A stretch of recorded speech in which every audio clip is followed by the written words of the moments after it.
Hello guys, সবাই কেমন আছো? আশা করি খুব ভালো আছো। আমিও খুব ভালো আছি। আজ বানাবো শিঙেল মাছের ঝোল। শিঙেল মাছগুলো কেটে নিয়েছি, নুন, হলুদ, তেল, জিরে ভালো করে মাখিয়ে রেখে দিয়েছি। অন্যদিকে আমরা আলু, গাজর, কলাই সব ভেজে নিয়েছি।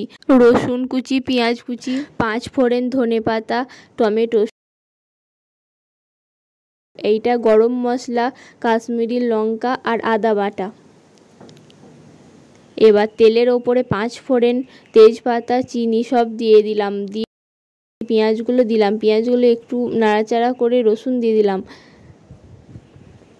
দিয়ে ভালো করে নাড়াচাড়া করে নিয়ে আদা বাটা দিয়ে দিলাম। আদা বাটা, জিরে, হলুদ, নুন, তারপর টমেটো দিয়ে দিলাম। সস দিয়ে মাছগুলো ঢেলে দিলাম।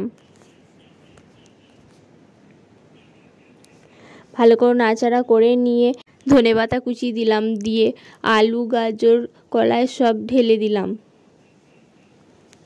কাশ্মীরি লঙ্কাটা দিলাম। দিয়ে জল দিয়ে দিলাম।